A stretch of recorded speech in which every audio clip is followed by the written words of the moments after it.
इस कार्यक्रम के पुण्यार्जक हैं श्री सुशील जैन, श्रीमती सुशीला जैन, मोदी नगर, गाजियाबाद, उत्तर प्रदेश।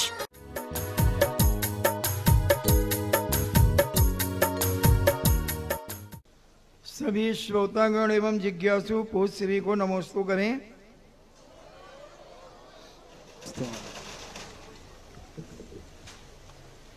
दर्शना जैन सागर से पूछती हैं, नमोस्तु महाराज जी, आत्मा चेतन भी है और अचेतन भी है, तो इसकी क्या विवक्षा है, किस इसका आश्रय क्या है? आत्मा तो सदा चेतन रूप ही होती है, लेकिन संसार अवस्था के अंतर्गत कर्मों की अपेक्षा होने से उसको मूर्त कह देते हैं। दूसरी विवक्षा है ज्ञान दर्शन गुणों की अपेक्षा चेतन रूप है, और जो अन्य जो गुण हैं, अनंत गुण हैं, उनकी अपेक्षा से अचेतन रूप है, ऐसा मानो।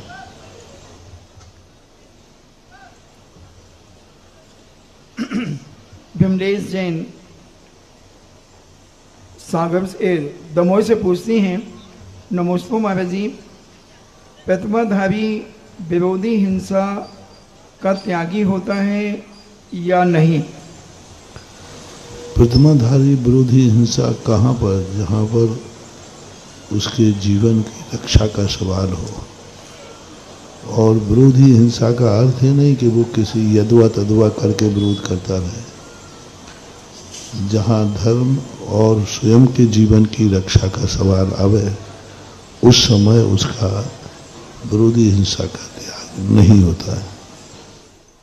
एवांश जैन लाल बाबा से पूछते हैं, नमोस्तु महाराज जी, मुझे न्याय और व्याकरण समझ में नहीं आती, तो मैं ऐसे कैसे अपना संयोक्षम बढ़ाऊं कि मुझे न्याय और व्याकरण भी समझ में आने लगे? समझने का प्रयास करो, उसके लिए अभ्यास करना पड़ता है।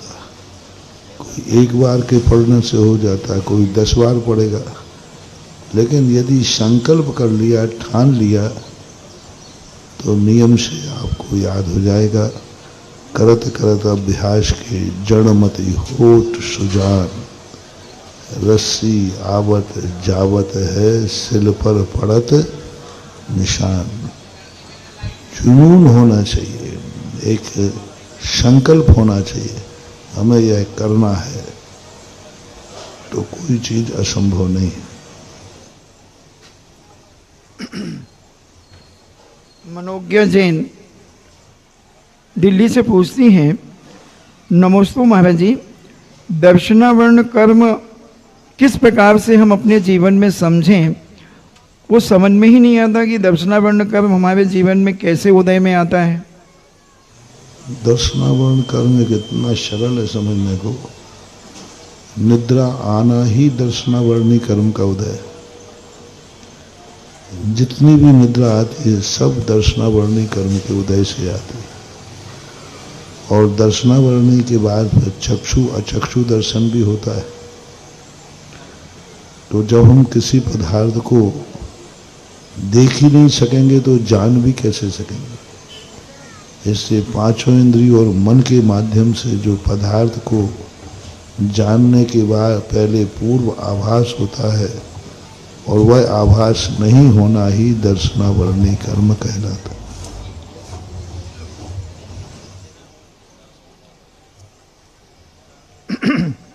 संध्या जैन इंदौर से पूछती हैं, नमोस्तु महाराज जी, मैं 2 प्रतिमाधारी हूँ, और तब पूज्य उमा स्वामी महाराज ने लिखा है मूर्छा परिग्रह।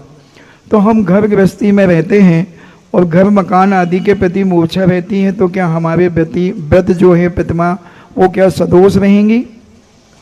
सदोष तो नहीं कहेंगे, लेकिन नंबर कम मिलेंगे।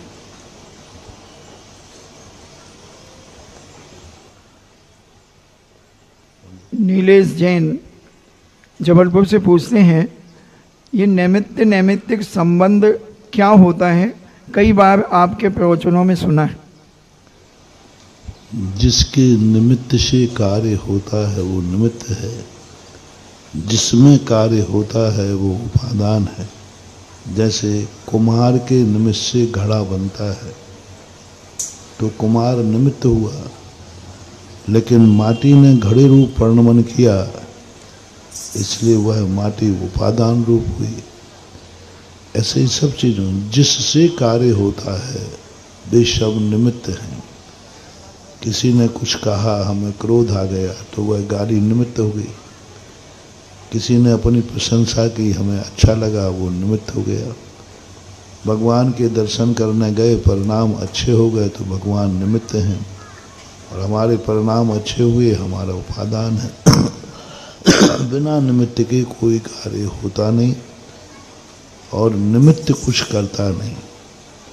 करता तो उपादान ही है, लेकिन निमित्त के बिना हम कुछ नहीं कर सकते। देखेंगे, हमारी आँख ही देखेगी, लेकिन हम प्रकाश के बिना नहीं देख सकते, तो प्रकाश निमित्त कहलाता है।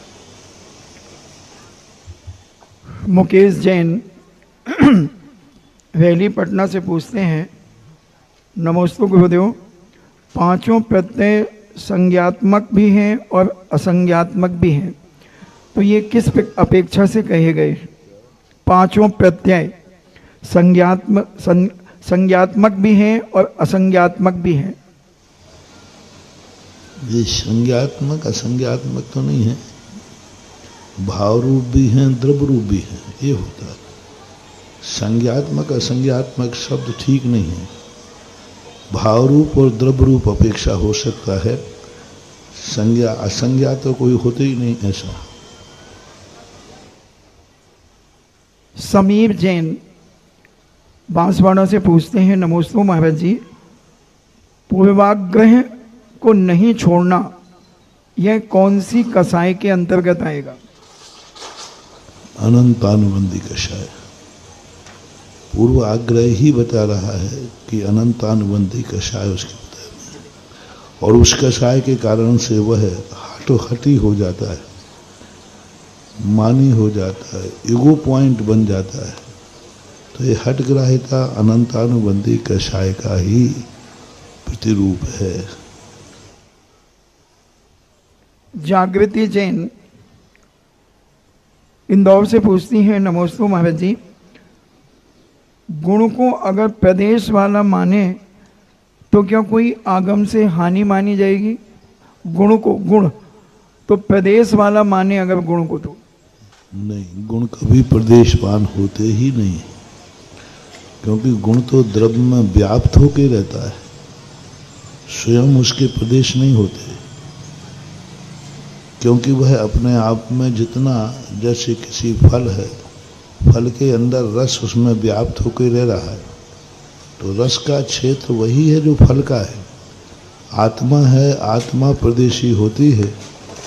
आत्मा के अंदर जो गुण होते हैं उनका कोई प्रदेश नहीं होता, क्योंकि वो हमेशा पराश्रित होते हैं, द्रव्य के आधेयभूत होते हैं।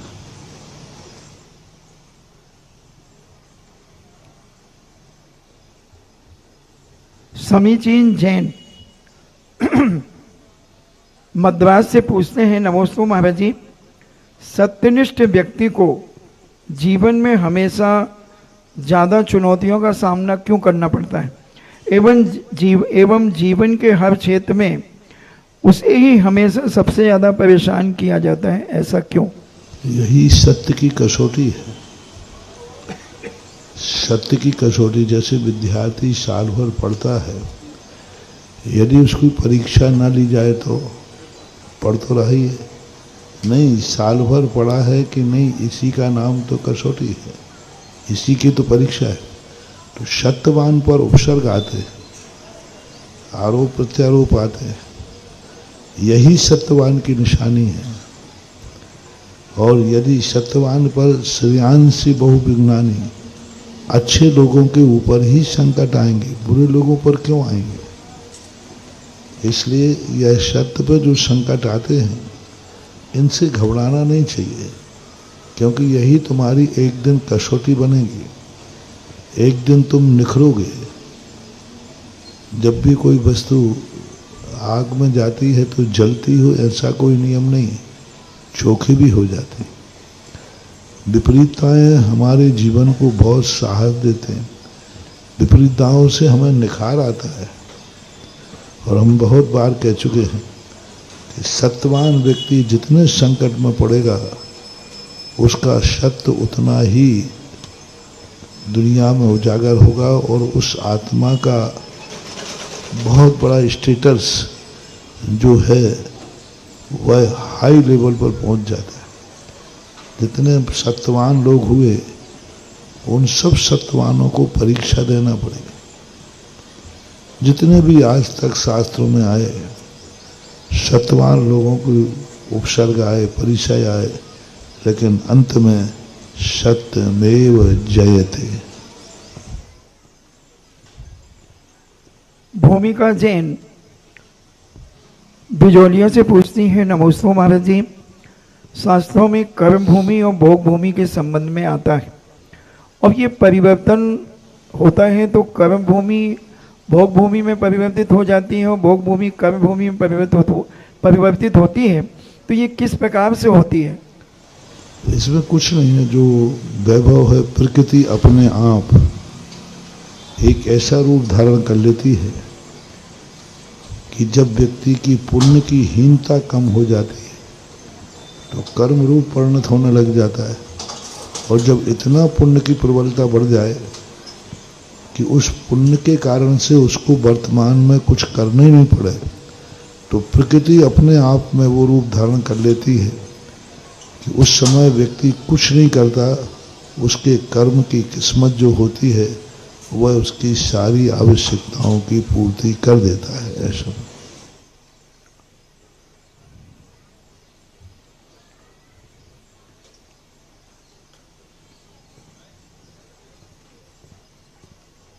अशोक जैन किशनगढ़ से पूछते हैं, नमोस्तु महाराज जी, जीव का भेद विज्ञान कब होता है और भेद विज्ञान होने पर जीव आत्मद्रव्य से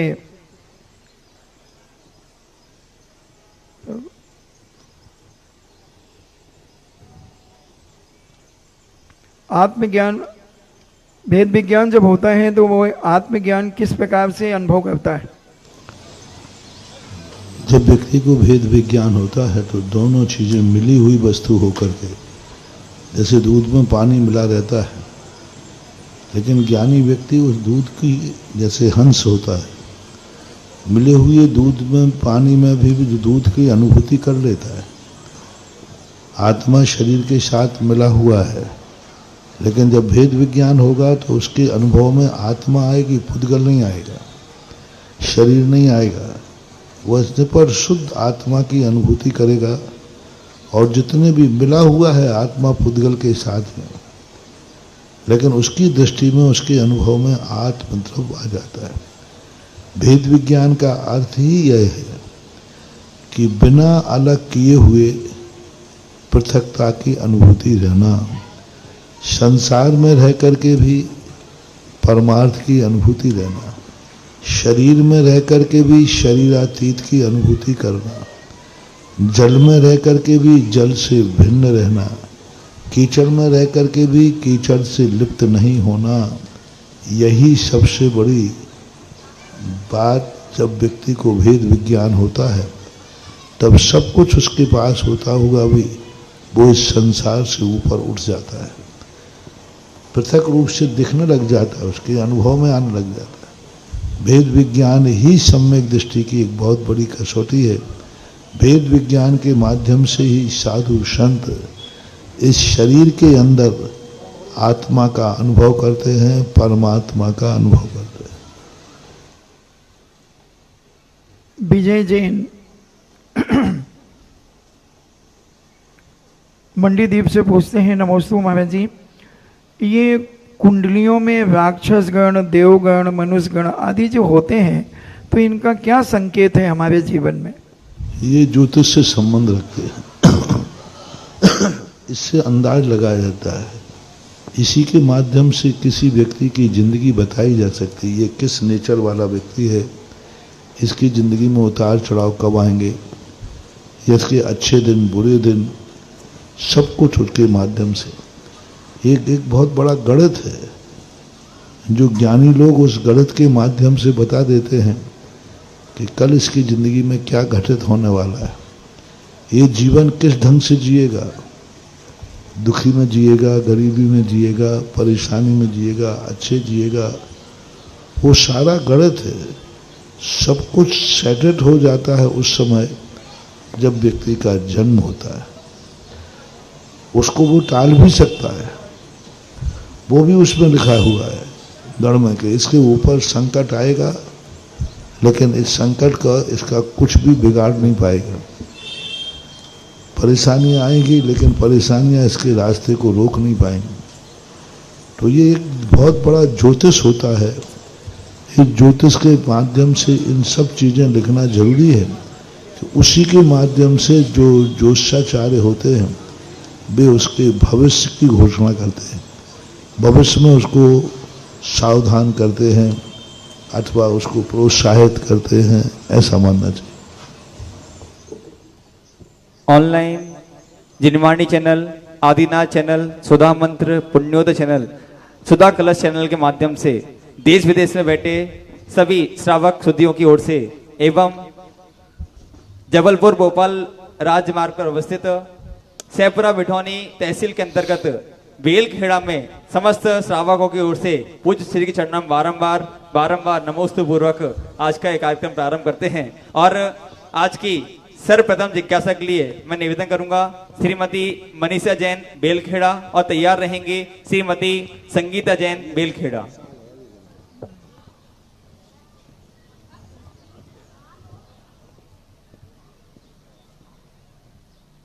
नमोस्तु महाराज जी, नमोस्तु महाराज जी, नमोस्तु चल्लक जी महाराज जी को इच्छा में महाराज जी मेरी जिज्ञासा है कि जो आलोचना पाठ में 2 लाइनें हैं, मेरे अवगुण न चितारो प्रभु अपनो वृद्धि समारो। उसका अर्थ ये है कि हे भगवान, आप हमारे दोषों की तरफ देखोगे तो हमारा कभी उद्धार होने वाला नहीं, क्योंकि हम तो सदा दोषों से भरे हुए हैं। आपका स्वभाव है कि पापियों का भी उद्धार करना, आपका स्वभाव है कि दुर्जनों का भी उद्धार करना। तो आप अपने स्वभाव के अनुसार मेरा उद्धार कीजिए, मेरे अवगुणों की तरफ आप न निहारें, क्योंकि हम तो दोषों के पिंड हैं। ऐसा भगवान से प्रार्थना की है भक्त ने कि हम तो पापी हैं, संसारी हैं, रागी द्वेषी हैं। इन सब की तरफ देखोगे तो आप हमारे ऊपर कभी कृपा नहीं करोगे, लेकिन आप कृपालु हैं, इसलिए आप अपनी कृपा से मेरा उद्धार कीजिए, मेरे दोषों पर दृष्टि मत डालिए। शुभांगी जैन एवं तैयार रहेंगे श्रीमती सुनीता जैन बेलखेड़ा। नमोस्तु महाराज जी, नमोस्तु महाराज जी, नमोस्तु चल्लक जी महाराज जी को एक मुनीश्री मेरी जिज्ञासा है कि घर में अपन दोनों टाइम दीपक जलाते हैं तो घर में क्या प्रभाव पड़ता है दीपक का? दीपक एक उजले के लिए जलाया जाता है और एक शगुन के लिए जलाया जाता है। यदि घृत दीपक घर में जलता है तो शुभ संकेत है, उससे नकारात्मक जो ऊर्जा है वह उस घर में प्रवेश नहीं करती, और करती है तो भाग जाती। बंधुओं, पूज्य श्री के चरण जहां जहां पड़ते हैं वहां वहां पर माटी भी चंदन बन जाती है, और जिस क्षेत्र, जिस गांव, जिस जहां पर जाके शिला पर भी बैठ जाते हैं वो शिला भी एक सिंहासन का रूप धारण कर लेती है, और जिस क्षेत्र पहुंच जाते हैं वह क्षेत्र भी अतिशयकारी बन जाता है। ये श्रृंखला प्रारंभ हुई सागरोदय के बाद चेतनोदय, कटनी के बाद चमत्कार होते बहरी बंद, और बहरी बंद से मंगल विहार हुआ, पूज्य श्री का दिव्योदय गौसलपुर का उद्धार किया, और उस अनियत बिहारी के चरण पड़े एक छोटे से गांव लमेटा की ओर, और बहुत सुंदर रूप से कल ऐतिहासिक कार्यक्रम संपन्न हुआ, जहां पर एक बहुत विशाल काय पाषाण का विजनालय का शिलान्यास और त्रिकाल 24 शिलान्यास पूज्य श्री के सानिध्य में संस्कारोदय में हुआ।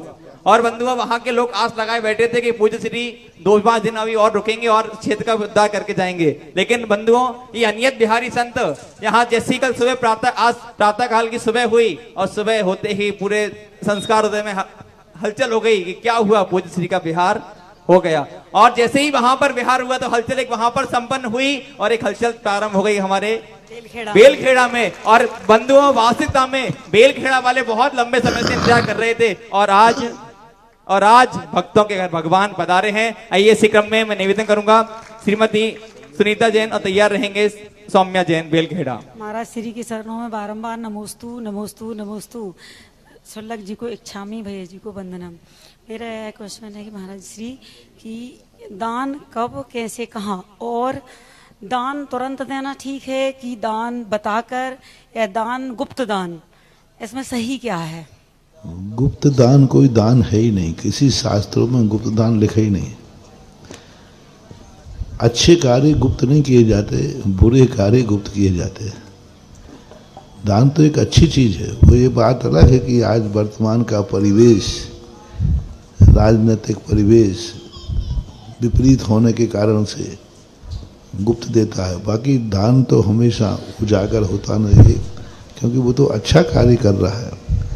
लेकिन वर्तमान में चूंकि बहुत सारी परिस्थितियां ऐसी हैं, इसलिए उसको गुप्त में देना पड़ता है। और तुरंत दान देना भी ठीक है, और कुछ संकल्प पूर्वक यदि वो कहता है कि हम इतने दिनों में देंगे, इतने दिन में देंगे, तो भी कोई बाधा नहीं है, ऐसा होता है। नमोस्तु महाराज। सौम्या जैन, उसके बाद तैयार रहेंगे शकुन जैन राजमार्ग नरसिंहपुर से। श्री सौदासागर महाराज जी के मैं नमोस्तु नमोस्तु। छल्लक जी महाराज जी के मैं इच्छामी इच्छामी।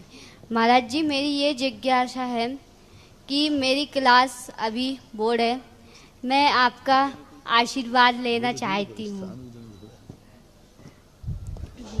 मैं अच्छे नंबर से लेके पास हूँ महाराज जी, मैं आपका आशीर्वाद लेना चाहती हूँ। आशीर्वाद। नमस्ते महाराज जी। शकुन जैन राजमार्ग, उसका तैयार रहेंगे अंशनी जैन जबलपुर।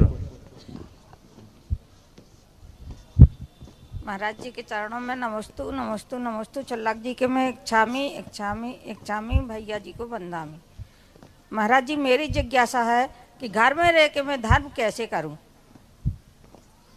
घर में रह करके घर के जो कार्य हैं उन्हीं को धर्म बना लो।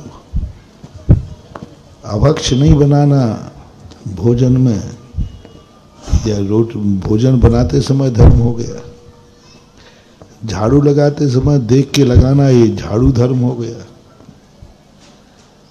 किसी भी व्यक्ति में भोजन खाते समय अभक्ष नहीं खाना, ये भोजन धर्म हो गया। व्यापार करते समय गलत कार्यों के व्यापार नहीं करना है, व्यापार धर्म हो गया। धर्म के इतने रूप हैं, जितने तुम कार्य करते हो सब में धर्म बना सकते हो। जितने कार्य उस सब में धर्म की चर्चा आती है। जितने गृहस्थी में आवश्यक कार्य होते हैं उस समय उनको सावधानी पूर्वक आगम के अनुसार, कुल के अनुसार, मानवता के अनुसार जितना तुम विचार करके करोगे वही धर्म हो जाएगा। हम किसी आत्मा को दुख नहीं पहुंचाएंगे, ले साहब धर्म हो गया। बोलते समय हम ऐसा कोई शब्द नहीं बोलेंगे जिससे दूसरे का जीवन खराब हो जाए, वाणी धर्म हो गया। हम अपनी आंखों से किसी से बुरा नहीं देखेंगे, आंखों का धर्म हो गया। हम बुरा नहीं सुनेंगे, कानों का धर्म हो गया। हम गलत स्थान पर नहीं जाएंगे, पैरों का धर्म हो गया। तो हम अपने पैसे को गलत कार्य में खर्च नहीं करेंगे, पैसे का धर्म हो गया। सब चीज में जितनी तुम्हारी गृहस्थ की चीजें हैं, हर कार्य के लिए शास्त्रों में धर्म की उपमा दी। ये सब धर्म हो सकते हैं, करने वाला चाहिए। बंधुओं, गुरु शिष्य का नाता बहुत ही गजब का होता है, और इन गुरु का और इन शिष्यों का नाता, इन भक्तों का नाता आज का नहीं, बहुत पुराना है।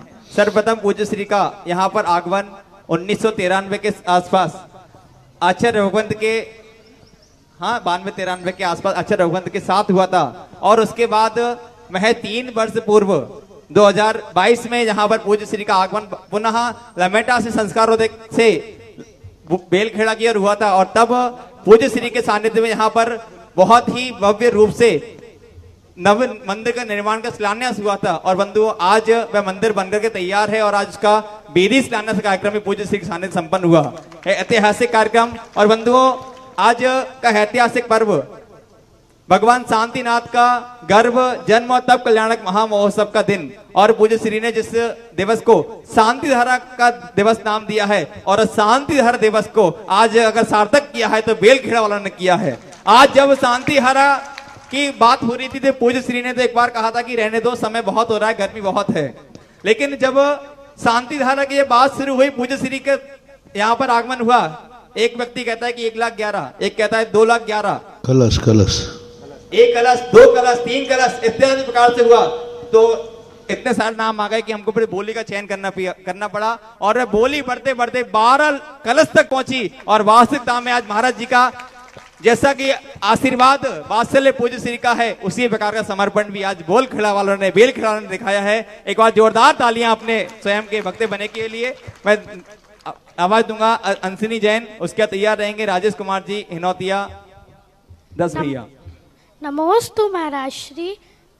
महाराज श्री, मेरी जिज्ञासा ये है कि मुझे मनुष्य पराये में जन्म मिला है एवं साथ में मुझे जैन कुल में भी जन्म मिला है, तो मैं ऐसा क्या करूं कि मुझे अगले जन्म में भी मनुष्य पराये के साथ साथ मुनि बन के अपना जीवन सार्थक कर सकूं। हे महाराज श्री, मुझे मार्गदर्शन दीजिए।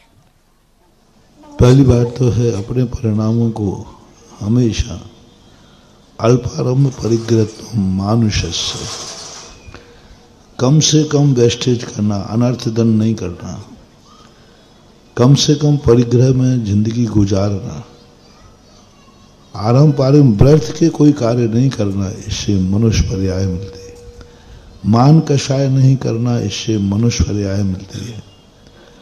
और जैन कुल पाने के लिए अपने जीवन के आचरण को सच्चे देव शास्त्र गुरु के प्रति समर्पण और अपने आचार और विचारों में पवित्रता यदि रखेंगे तो जैन कुल मिलेगा।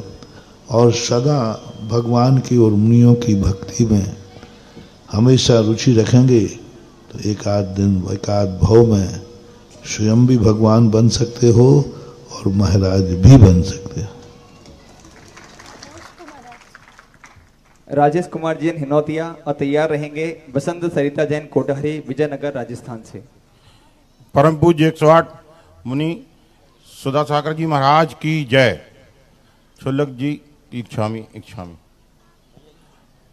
महाराज जी, हमारी एक शंका है कि हमारे पड़ोस में सोनगढ़ मंदिर का वो 2 तारीख से 7 फरवरी तक पंचकरण हुआ था।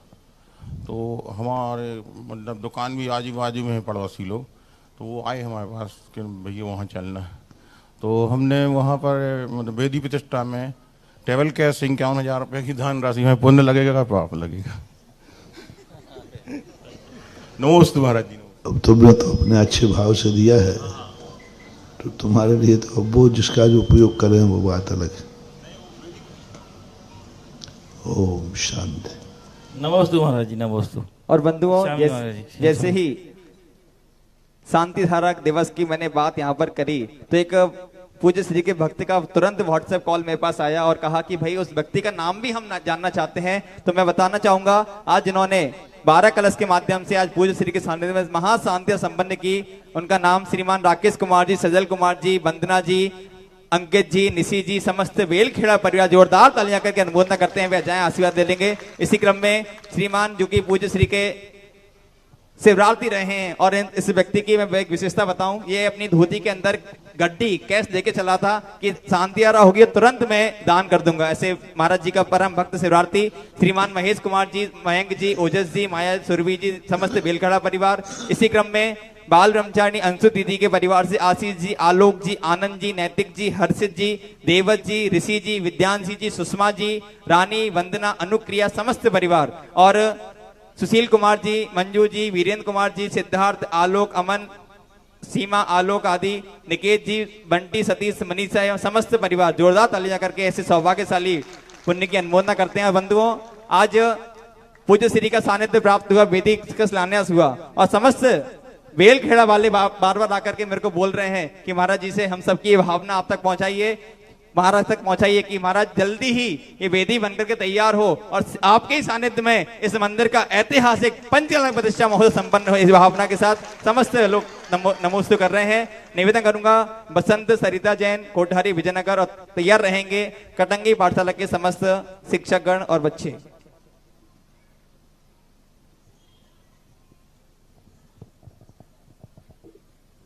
हमारे सबके हृदय में बसने वाले श्री सुधा सागर जी महाराज के चरणों में बारंबार नमोस्तु नमोस्तु नमोस्तु। गंभीर सागर जी महाराज के चरणों में इच्छामि इच्छामि इच्छामि। धन्य हुआ है लाखों पर, धन्य हुआ है लाखों पर, धन्य जन्म निर्ग्रंथों का, धन्य जन्म निर्ग्रंथों का। साधु बन जो विचर रहे हैं, साधु बन जो विचर रहे हैं, उन भावी अरिहंतों का नहीं हुआ है और ना ही होगा, ना ही कोई दूजा है। आप जैसे गुरु का मिल जाना सबसे बड़ा अजूबा है, सबसे बड़ा अजूबा है, सबसे बड़ा अजूबा है। राजस्थान वालों की यही पुकार, जल्दी जल्दी पधारो गुरुवर हमारे द्वार। प्रार्थना नहीं, सीधे जिज्ञासा करें।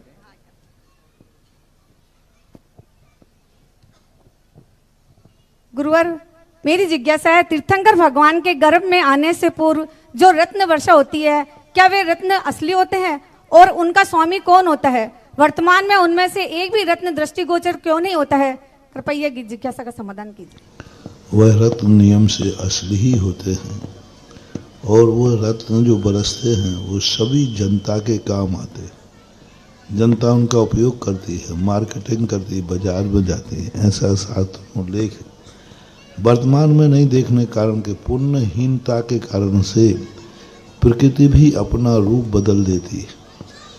प्रकृति उन रत्नों के जो मूल्यवान थे, जो उनका तेज था, वो भी यहाँ के जीवों की पुण्य की हीनता के कारण वो भी कमज़ोर पड़ जाता है और बल्कि कमज़ोर क्या, वो उस रत्न के योग्य ही नहीं रहता। ऐसी भी स्थिति बन जाती है। तो ये पुण्य और पाप का खेल है। नमोस्तु स्वामी। श्रीमती सोनल जैन कटंगी और उसके बाद तैयार रहेंगे नीरज जैन चौरई से, सुयस जैन, मनीषा जैन तैयार रहेंगे और एक जिज्ञासा को यहाँ पर पूछेंगे। जगत पूज्य मुनि पुंगव श्री सुधा सागर जी के चरणों में मेरा और पूरी कटंगी समाज का कोटिशा नमोस्तु नमोस्तु नमोस्तु। छुल्लक जी के चरणों में इच्छामि, भैया जी के चरणों में वंदना। पूज्य मुनिवर, मेरी जिज्ञासा यह है कि जब भी आप जैसे महान साधुओं का नगर आगमन होता है तो सबसे ज़्यादा समस्या तब आती है जब आपकी आहारचर्या संपन्न होती है। महाराज जी, उस समय सभी का तांता लगा रहता है, सबके दिल में एक ही ख्वाहिश रहती है कि कैसे भी करके मुझे पूज्यवर को एक ना एक ग्रास तो देना ही है। तो महाराज जी, मेरी जिज्ञासा यह है कि उस समय जो यह हट लगाए हुए रहते हैं, उन्हें शातिशय पुण्य का बंध होता है कि वो आपकी अंजुलि में आहार देते हैं, या फिर उन सभी के कारण आपको कहीं ऐसा तो नहीं कि कोई असहता होती हो या फिर आपको शांति से आहार लेने में कोई विघ्न आता हो? तो पूज्यवर, मेरी जिज्ञासा का समाधान कीजिए कि उस समय हम अपने भावों को किस तरीके के संवारें। नमोस्तु गुरुवर। महाराज को चाहे साता है चाहे असता है, तो लोग मानने वाले नहीं। सबको मालूम है कि गर्मी रहती है, कंजेस्टेड रहता है, लेकिन कोई उस पर विचार नहीं करता। तो इस समय थोड़ा सा विचार तो करना चाहिए, विवेक रखना चाहिए, क्योंकि साधु की चर्या जो होती है, उस चर्या में जो विघ्न आते, परेशानी आती हैं, तो उसमें नंबर तो कम होते हैं। गलत इसलिए नहीं कहूँगा क्योंकि उन सबकी भावना पवित्र है, बहुत पवित्र भावना है। और उस पवित्र भावना के कारण से थोड़ा बहुत साधु को उपसर्ग आता है तो दोष तो नहीं लगता। वजह है कि थोड़ा सा विवेक रखना चाहिए। जहां जहां संतों के चरण पड़ते हैं, निश्चित रूप से वह स्थान तीर्थ का रूप धारण कर लेती है, और जहां जहां सुधा सागर महाराज के चरण पड़ते हैं, निश्चित रूप से वे तीर्थ नहीं महातीर्थ का रूप धारण करता है। और बंधुओं, पूज्य श्री के आशीर्वाद से बेलखेड़ा में बहुत सुंदर मंदिर का निर्माण हो रहा है। अभी वहां भगवान नहीं पहुंचे हैं, लेकिन जैसे ही आज मध्याह्न काल में सकल जैन समाज ने महाराज से निवेदन किया कि महाराज जी आज आपका पदार्पण हुआ है, आपके आशीर्वाद से वेदी का शिलान्यास हो जाए तो एक सोने पे सुहागा का कार्य हो जाएगा। तो महाराज ने कहा ठीक है, वेदी शिलान्यास करके आगे की ओर निकलने का महाराज का ऐसा मन होगा। लेकिन जैसे ही उस मंदिर पर, उस वेदी पर सुधा सागर भगवान विराजमान हुए, ना जाने क्या ऐसा चमत्कार हुआ कि सभी के भाव अपने आप बदल गए। जो जिन लोगों ने वेदी बनाने का भाव मात्र 5 कलश में भावना वाही थी, उन्होंने गुरु चरणों में स्वतः ही कहा कि महाराज मैं 5 कलश से बढ़ के 11 कलश में अपनी वेदी बनाऊंगा। ऐसे दोनों सौभाग्यशाली परिवार बाल ब्रह्मचारी जिन्होंने आज शांति हरा की थी सुबह, बाल ब्रह्मचारी अंशु दीदी के परिवार से आशीष जी, आलोक जी, आनंद जी, सुषमा समस्त परिवार, और दूसरे वही शिवरार्थी भाई श्रीमान महेश कुमार जी, मयंक कुमार जी, माया जी, सुरभि जी, ओजस जी, वर्तिका जी, ओसी जी, समस्त परिवार बेलखेड़ा ने सभा प्राप्त किया। जोरदार ताली जाकर के समस्त पुण्यात्माओं का हम स्वागत करते हैं। तैयार रहेंगे नीरज जैन चौरई अध्यक्ष, सुयश जी और मनीषा जी, समस्त परिवार। हाँ, और उसके तैयार रहेंगे प्रिया जैन सिवनी।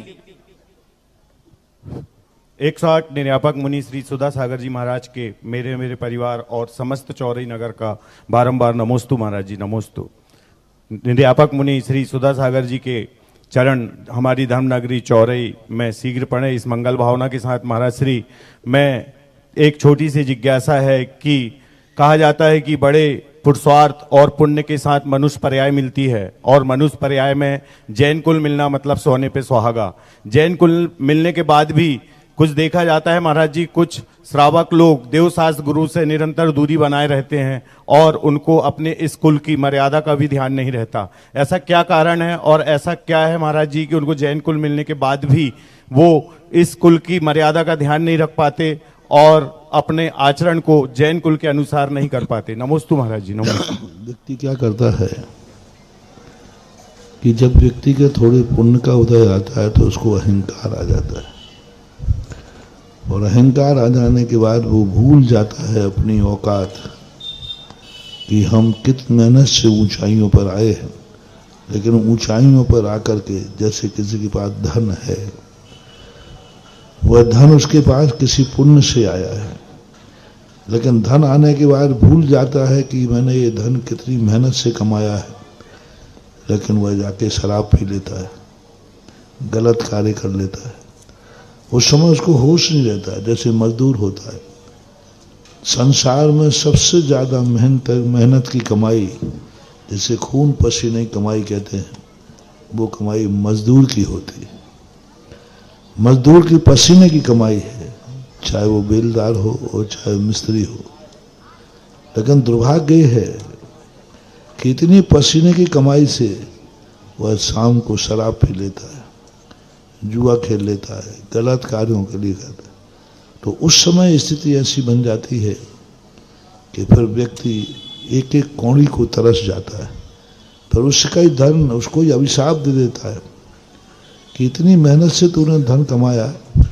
कितने मजदूर हैं जिनके पास बच्चों को पढ़ाने को पैसे नहीं हैं, शराब पीने को है, बीड़ी सिगरेट पीने को है, नशा करने को है, अकेले नहीं है। तो इस प्रकार की जब दशा बनती है तो उस समय ऐसी परिणति हो जाती है कि व्यक्ति करना चाहे तो भी वह नहीं कर पाएगा, क्योंकि उसने अपने उस अहंकार को, वो जैन कुल में जन्म लिया है, वो भूल गया कि ये कितनी मेहनत से मिला है। लेकिन धन पाने के बाद हर व्यक्ति को उन्माद आता है। कनक कनकते 100 गुनी, माधकता अधिकार, यह खाए बोरात है वह पाए बोरात। कनक यानी सोना किसी को मिल जाए तो बोरा जाता है, और कनक यानी धतूरा किसी को खाने में आ जाए तो वो बोरा जाता है। तो ये दोष होता है। जो भी सज्जन होते हैं वो कभी भी कितना भी धन आ जाए, लेकिन वे अपनी मर्यादा नहीं भूलते, अपना कुलाचार नहीं भूलते। तो ऐसे लोग भी होते हैं। ऐसा बंधु, जब बात वेदी शिलान्यास की हुई, वेदी पुण्यार्जन की हुई, तो एक और भक्त उसी सभा में आया और कहता है कि पूज्य श्री शिखर तो बन गया लेकिन शिखर पुण्यार्जक अभी तक नहीं हुआ, और मेरी ऐसी भावना है कि ये शिखर बनाने का सौभाग्य मुझको प्राप्त करना है। और पूज्य श्री ने दोनों हाथों से आशीर्वाद दिया और शिखर निर्माण का भी पुण्यार्जक यहाँ पर प्राप्त हुआ। 11 कलश के माध्यम से श्रीमान मूलचंद जी, संदीप कुमार जी, आशीष कुमार जी, समस्त परिवार जलौन निवासी ने सबक प्राप्त किया। जोरदार ताली जाकर के। वो यहाँ के निवासी नहीं है लेकिन यहाँ पर आकर के वो व्यापार करते, तो उन्होंने कहा कि व्यापार अगर क्षेत्र है तो निश्चित रूप से मेरा कोई कार्य यहाँ पर होना चाहिए। एक बार जोरदार तालियां करके हम उस सौभाग्यशाली की अनुमोदना करते हैं। नमोस्तु महाराज जी, इच्छामी महाराज जी। महाराज जी मेरी जिज्ञासा यह है कि जो निर्वाण लाडू चढ़ाए जाते हैं मंदिरों में, कई मतलब लाडू के अलावा उसमें मंदिर टोंके या फिर कई फिगर भी रहते हैं, तो क्या वह सही है या सिर्फ लाडू या मोदक ही चढ़ाने चाहिए? आकृति में अब आकृति बना लेते हैं, बाकी वस्तुता होना नहीं चाहिए। होना चाहिए लाडू, लाडू ही होना चाहिए, लड्डू भी नहीं होना चाहिए, लाडू होना चाहिए। लाडू यानी आधे मटके तबले के समान उसका आकार होना चाहिए। तो आकार तो ये कहा है, फिर लोग अपनी भक्तियों से नाना रूप दे देते हैं। दोष तो नहीं है लेकिन उचित भी नहीं। महाराज श्री के चरणों में सपरिवार नमोस्तु नमोस्तु नमोस्तु। इच्छामी महाराज श्री। महाराज श्री, कषायें जो होती हैं क्रोध, मान, माया, लोभ, इन्हें नहीं करने के लिए कहा गया है, परंतु ये हमारी निजी जिंदगी का हिस्सा होती हैं। कहीं ना कहीं हर कोई इनसे लिप्त है, पर अगर ये चीज़ें मंदिर के अंदर धार्मिक कार्यों में, धार्मिक गतिविधियों में भी हम कषायें करते हैं तो उसका क्या लाभ है और क्या हानि है, और हमें इसका क्या हानि हो जाती है? और महाराज श्री, क्रोध नहीं करें उसके लिए क्या करें, उपाय बताइए। अभी प्रश्न ऐसा है कि अनादिकाल से व्यक्ति इसी कमी के कारण तो संसार में रुल रहा है। चारों कसायों को व्यक्ति के कारण से, अपनी भूल के कारण चाहे तो वो कर सकता है, और धर्म क्षेत्र में आकर के एक और कषाय करता है तो वह व्यक्ति का तो और निकृष्ट कर्म का उदय आता है। वो जो व्यक्ति मंदिर को लेकर, धर्म कार्यों को लेकर मंदिर में आकर के थोड़े भी यदि परिणामों को संक्लेशित करता है और दूसरों को संक्लेश दिलाता है तो कर्म उसको ऐसी योनि में जाके पटक देता है जहाँ जिनेन देव का नाम लेने वाला भी नहीं मिलेगा। जो धर्म के निमित्त को, धर्म की क्रियाओं को लेकर के कसाय करते हैं, वे सदा सदा के लिए, भव भवांतर तक के लिए धर्म से वंचित हो जाते हैं। और जो व्यक्ति ऐसा नियम ले लेते हैं कि नहीं, जब तक मेरा भगवान का दर्शन शांति से नहीं करूँगा मैं भोजन नहीं करूँगा, तो ऐसे लोगों को एक दिन इतनी ताकत आ जाती है कि जीवन भर भी भोजन नहीं करें तो उनको कोई परेशानी नहीं होती है। और नियम से अगले भाव में उनको फिर जिनेन देव मिलेंगे, क्योंकि उसका नियम है कि बिना जिनेन देव के दर्शन के हम भोजन नहीं करेंगे। तो वह कर्म उसको ऐसे कुल में जन्म लाता है। यानी जैन कुल के जो आचार विचार हैं उनको आप अपने जीवन में धारण कीजिए, नियम से आपके इस प्रश्न का समाधान हो सकता है। नमोस्तु महाराज श्री। बंधुओं, अनेकों भक्त पूज्य श्री के हमने देखे हैं और सब दुनिया देखती है।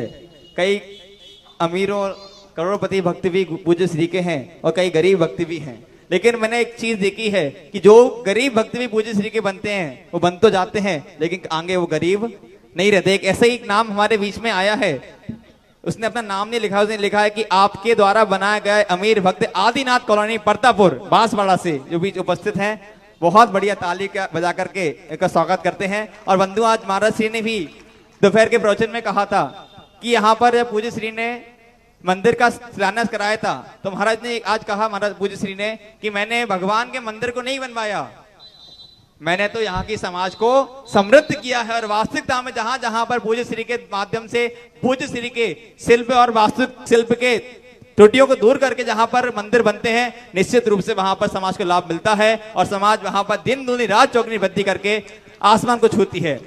विजय आदिनाथ कॉलोनी परतापुर से उसके तैयार रहेंगे मधु जैन बेलखेड़ा से। मेरे गुरु और मेरे भगवान के चरणों में बारंबार नमोस्तु। शुल्लक जी के चरणों में इच्छामी इच्छामी इच्छामी।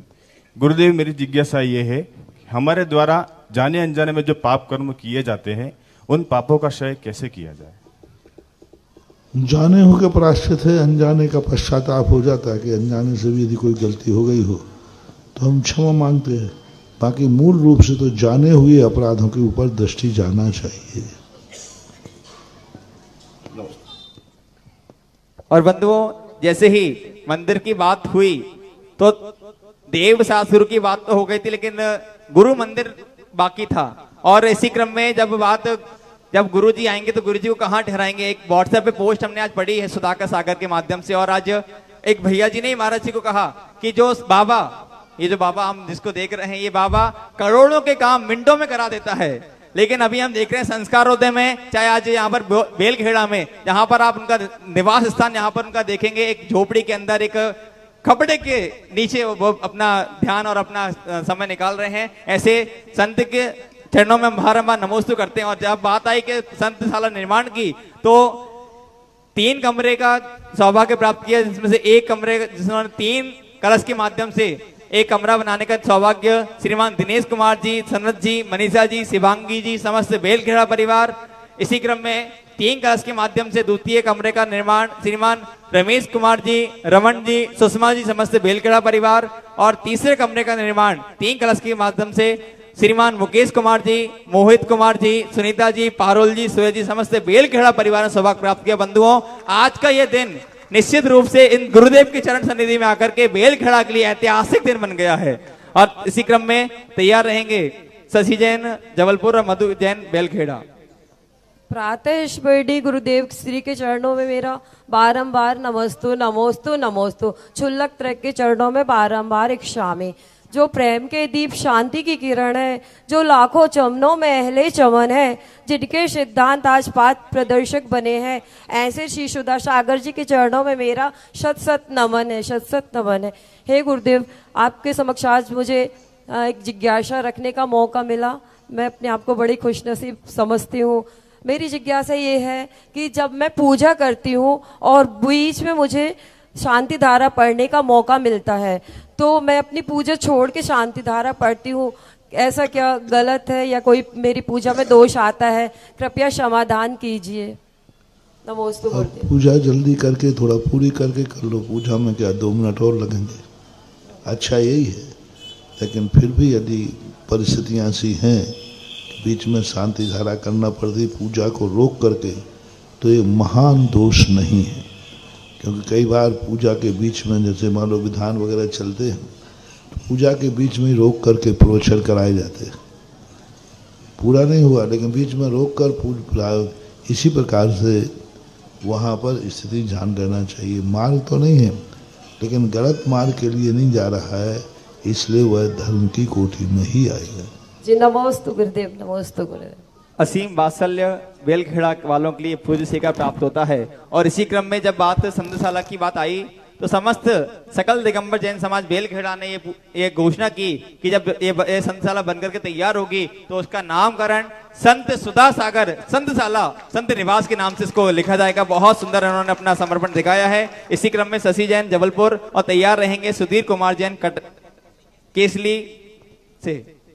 महाराज श्री को नमोस्तु नमोस्तु नमोस्तु।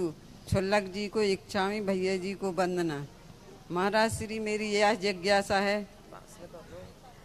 जिज्ञासा है कि पूजन के पूर्व जो रिद्धि मंत्र होते हैं उनका पहला और आखिरी का श्लोक करके पूरा कर सकते हैं, उसमें कोई अब इसके लिए हम मार्ग नहीं बना सकते। ठीक है, अब बात अलग है, लेकिन अब नियामक मार्ग बनाने से बहुत बड़ा दोष आता है। नहीं करना चाहिए, लेकिन परिस्थिति के अनुसार करते हैं तो कोई महान दोष नहीं। सुधीर कुमार जी जैन समस्त केसरी से उपस्थित हैं और उससे तैयार रहेंगे गौरव जैन सैपुरा। और बंधुओं, जब यहाँ पर एक छोटे से गांव में इतनी बड़ी बड़ी घोषणा हो रही हैं तो हमारे जिरमानी चैनल के जो भी CDM हैं उन्होंने नीरज जैन ने भी घोषणा की जब इतना बड़ा बड़ा कार्य हो रहा है तो मेरा भी कुछ सौभाग्य इस कार्यक्रम में होना चाहिए। उन्होंने इसी क्रम में 15 मिनट अतिरिक्त इस कार्यक्रम के लिए बढ़ाए हैं। जोरदार ताली जाकर के उनके लिए बहुत बहुत धन्यवाद देना चाहेंगे श्रीमान नीरज कुमार जी के लिए। तैयार रहेंगे समस्त केसरी समाज और तैयार रहेंगे गौरव जैन सैपुरा। समस्त दिगंबर जैन समाज केसली की ओर से मुनि श्री तीर्थोद्धारक धर्म तीर्थकर्ता नवमंदार नर्मत ऐसे पुंगव श्री सुधासागर जी के पावन चरणों में समस्त दिगंबर जैन समाज केसली की ओर से बारंबार नमोस्तु नमोस्तु नमोस्तु। छुल्लक जी को इच्छामी, भैया जी को वंदना। हमारी शंका थी अभी तक जो हम 3-4 महीने शंका की चल रही थी, वो हमारी शंका का समाधान तो गुरुजी आपके आशीर्वाद से हम सभी का समाधान हो गया कि आपके चरण कमल हमारी केसरी नगरी की ओर, बिहार की ओर चल रहे हैं। हमारी यही शंका थी और पूरे शंका का समाधान हमारे यहाँ तो हमारा यही होने से हो गया। और एक शंका और है गुरुदेव कि जो अभी गवर्नमेंट ने अपनी भारत देश के श्री नरेंद्र मोदी जी ने एक घोषणा की है एक जातीय जनगणना की, तो आपके सहन हाथ से अगर पूरे वर्ल्ड को यानी अपने देश को पूरा संदेश पहुंच जाए कि पहले अपन जैसे गवर्नमेंट के हिसाब से जनसंख्या बताते हैं 45 लाख, तो कम से कम करोड़ों में जनसंख्या है, तो अपन नाम लिखते हैं, बेस लिखते हैं, अपने संगई लिखते हैं, भाई जी लिखते हैं, बड़कोल लिखते हैं। आपके संगनाथ से ऐसी घोषणा हो जाए कि पहले जैन लिखें या बाद में जैन लिखें, पहले लिखें या बाद में लिखें, ऐसी हमारी शंका समाधान है। बारंबार की समाज का पहली बात जो आपने कहा पहली शंका का समाधान हो गया। मेरा आपसे महान भाव कहना है, साधु पर कभी विश्वास मत करना इस मामले में। जय गुरुदेव। ना मैंने अभी जिस दिन पहुंच जाए उसी दिन विश्वास करना, क्योंकि 1 मिनट में चौराहा मिलते ही रास्ता बदल जाता है। और ये पूज्य गुरुदेव आचार्य विद्यासागर महाराज की गाड़ियां हैं, इन पर तो खास तौर से विश्वास करना ही नहीं। बिहार के संबंध में कुछ भी नियत नहीं है, कुछ भी निश्चित नहीं है। हाँ, रूट पे चलने से तुम लगा लो, वो बात अलग है, अनुमान तो लगते हैं, लेकिन अभी कोई शंका से रहित मत होना। जो श्रावक निश्चिंत हुआ समझ लेना साधु हाथ से गया।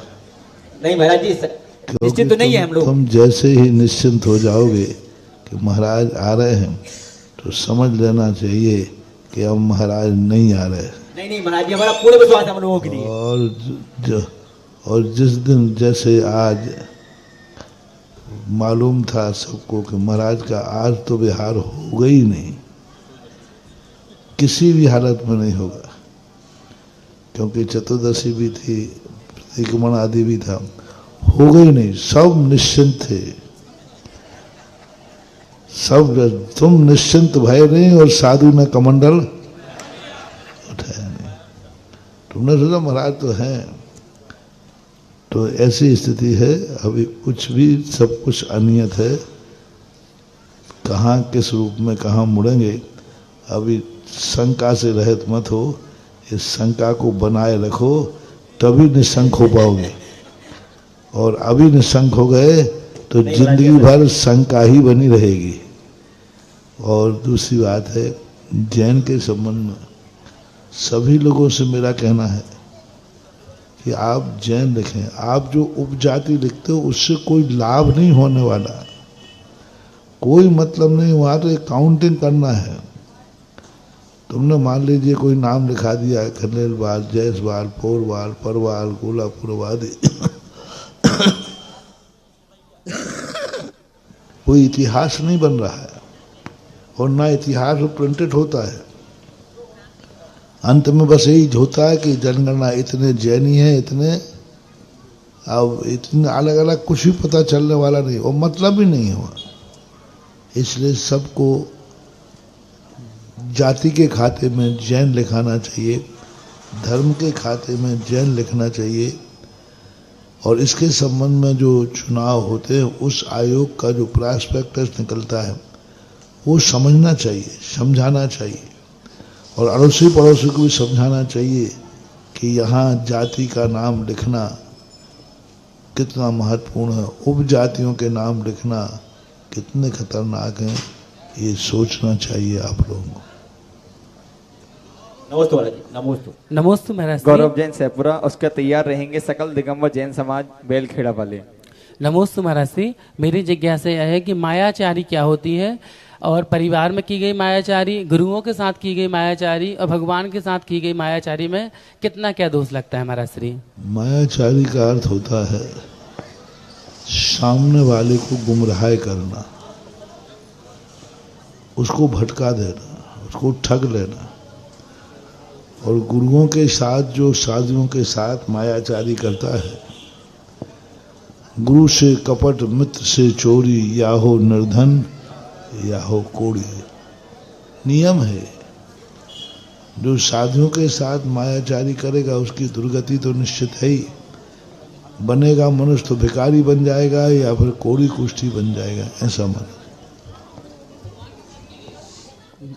महाराज श्री, भगवान के साथ की गई मायाचारी कुछ लोग भगवान के सामने भी कर देते हैं, वो अपने आप ही निपट जाएगा, किसी को निपटाने की जरूरत ही नहीं। जो महान आत्माओं के साथ मायाचारी करते हैं उनकी जिंदगी मकड़ी के समान होती है। मकड़ी जैसे जाल बुनती है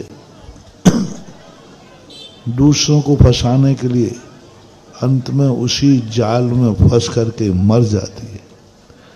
हमने बहुत सारे लोग मायावी देखे जो दूसरों को फंसाते हैं, अपवादित करते हैं, एक दिन उसी जाल में स्वयं फंस जाते हैं। शकुनी मामा ने मायाचारी की, अंत में उसको ऐसा हुआ। और ऐसे लोगों का जो साथ देते हैं उनकी भी दुर्दशा होती है। ऐसे लोगों को जो साथ देते हैं, मायावी लोगों के, जो छल कपट करते हैं, दूसरों को ठगते हैं, फंसाते हैं, इनका जो साथ देते हैं उनकी भी दुर्दशा होती है। जैसे दुर्योधन का साथ जिसने दिया, दुर्योधन का साथ जिसने दिया, सबको मरना पड़ा। चाहे द्रोणाचार्य हो, चाहे ताश्री हो, चाहे धर्मराज हो, सबका जीवन का अंत बिगड़ गया। इसलिए ऐसे लोगों का साथ देना जो अपने जीवन को बहुत खतरनाक है और बहुत हानिकारक है। पूज्य मुनिश्री के चरणों में नमोस्तु नमोस्तु नमोस्तु। शुल्लक जी के चरणों में इक्षामी इक्षामी इक्षामी। महाराज जी, मेरी जिज्ञासा ये है कि जैसे घर में बंद घड़ी हो जाती है और उसका सेल नहीं बदला जाता, जब तो अशुभ माना जाता है, और घड़ी की दुकान में तो ज्यादातर घड़ी बंद ही रहती है, तो उनकी घर अशुभ नहीं होता क्या?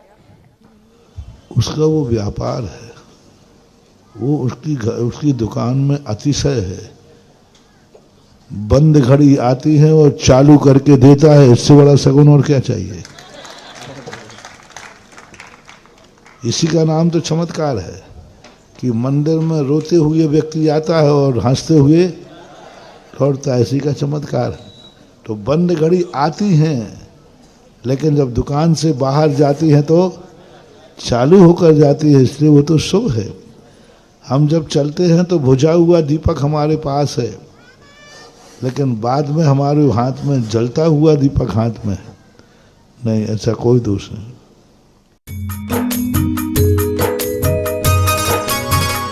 इस कार्यक्रम के पुण्यार्चक थे श्री सुशील जैन, श्रीमती सुशीला जैन, मोदी नगर, गाजियाबाद, उत्तर प्रदेश।